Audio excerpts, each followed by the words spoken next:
就平安紙先。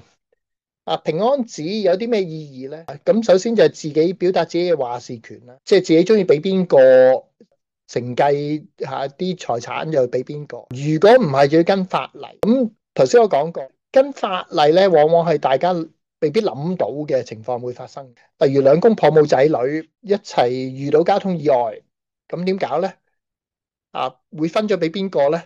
法例上咧就會分咗俾遲啲過身嗰個人。咁所以如果其中一個人死亡證遲2分鐘嘅話，係啦，咁啊就會分咗俾嗰個人遲啲過身嗰個。跟住再大部分嘅財產就會分咗俾嗰個人嘅屋企人吓。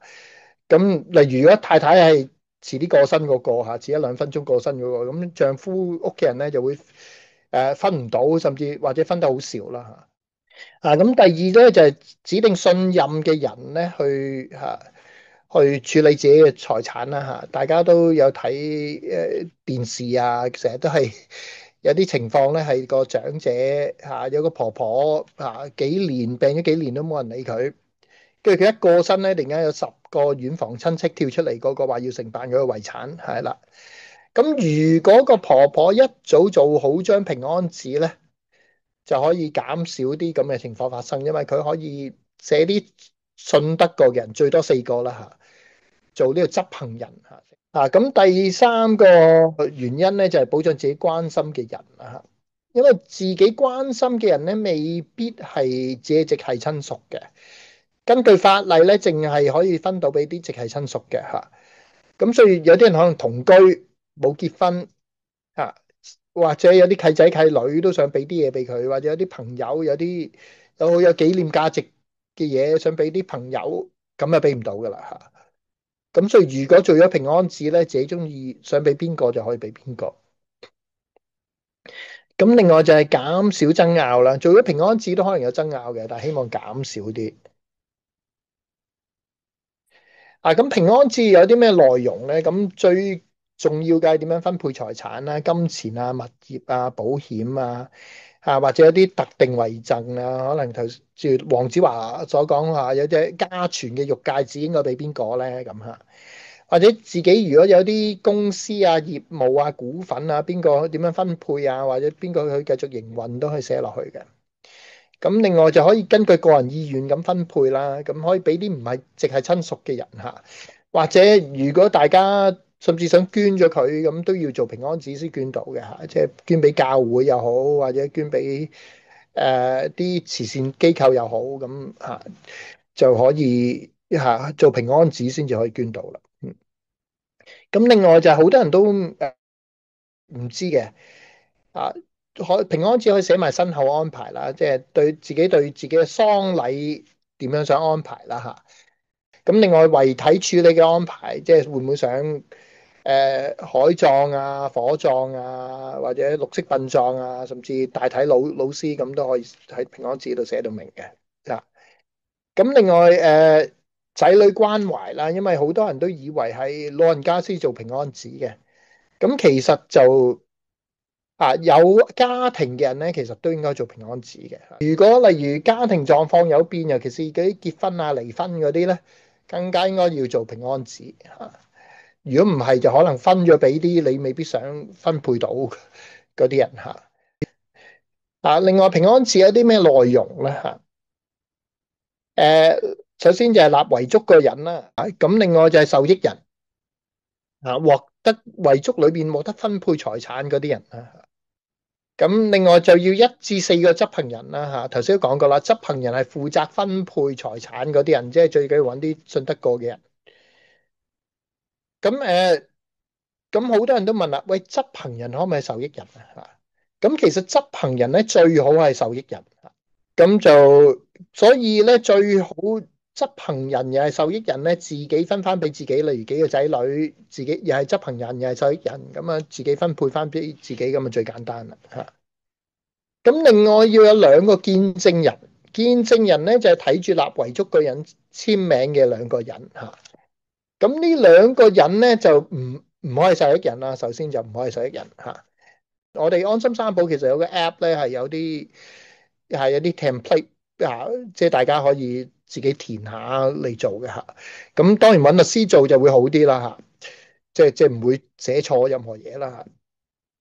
自己做嘅問題咧係咧就係遺產承辦處咧見到唔係律師樓做咧，就會捉翻嗰兩個見證人出嚟問佢簽嗰陣係有精神行為能力嚇。咁但係如果遺產承辦處咧見係律師樓做咧，通常就會簡單好多嘅嚇。就算個律師死咗啊，或者移咗民啊，律師樓執咗咧，其實都冇問題嘅嚇。咁所以咧，如果大家係有翻咁上下資產咧，都係揾律師見證份遺囑就好啲嚇。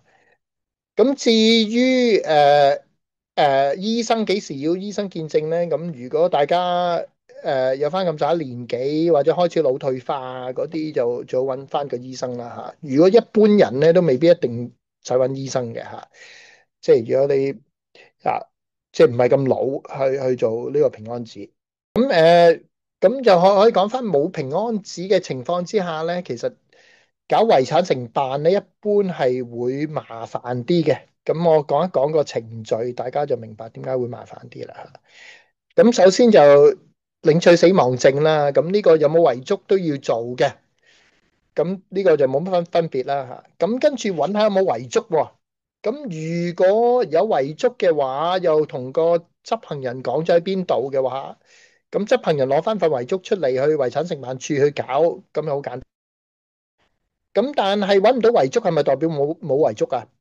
又唔一定喎嚇，揾唔到又未必代表冇啊嚇。咁通常啲人會點咧？就會揾間律師樓，咁就去律師公會做調查。咁律師公會咧就會再出個通告俾全香港所有律師樓，問下佢有冇呢樣嘅遺囑。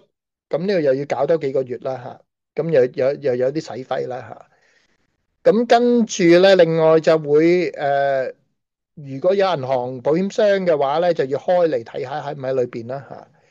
咁就算你有鎖匙都好咧，唔好自己走去開喎，要向民政事務處去申請開呢個保險箱啦嚇。民政事務處咧，首先有費用啦嚇。咁第二就係而家排期要排幾耐咧？通常都係半年至9個月啦嚇，先至開到保險箱咁睇下份遺囑係咪裏邊嚇。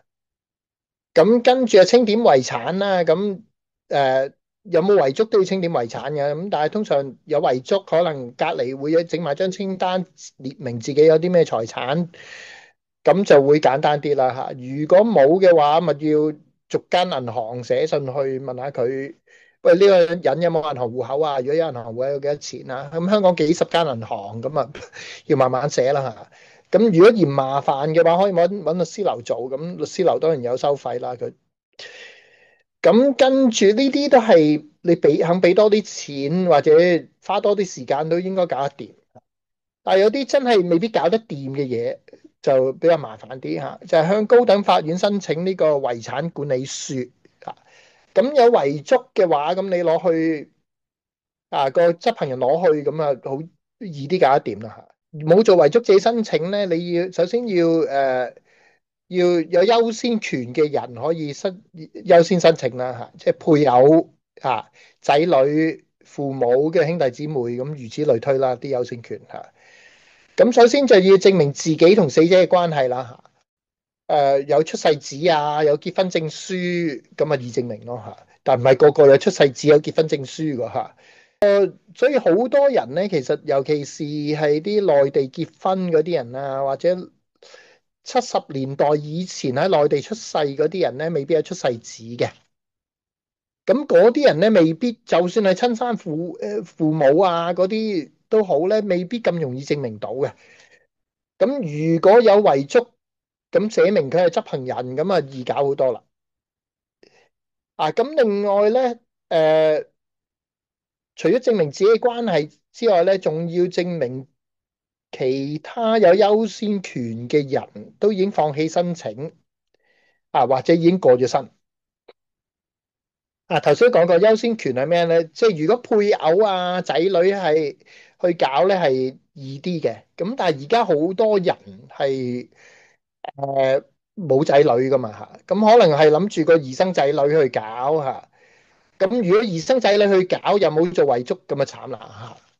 因為佢要證明晒其他優先權嘅人，即係差唔多係成個家族嘅人都唔做俾佢做，即係揾晒成個家族在生嘅人簽名，話我唔做啊，俾你做遺產剩嚇。咁或者如果成個家族過咗身嗰啲人咧，你要攞咗佢張死亡證，證明佢死咗。如果其中一段關係證明唔到，咁已經棘住咗啦嚇。咁所以大家即係成日聽到，尤其是冇遺囑嗰啲遺產承辦搞幾年都搞唔到出嚟咧，就係啲咁嘅情況啦。咁所以有遺囑咧，可以嘅好處咧就係減少爭拗啦。執行人咧寫到明係佢去執行咧，執行起上嚟相對簡單，唔使證明咁多嘢嚇。咁另外可以委任未成年子女啊或者殘疾仔女嘅監護人啦。呢條影片嘅內容只係作一般資訊分享，並唔構成任何法律或者醫療意見，亦唔可以代替專業意見。如果你想了解更多，或者需要專業人士協助，歡迎加入我哋嘅群組。你亦可以透過我哋嘅網站 awesomecare.com 或者 WhatsApp 91277273聯絡我哋。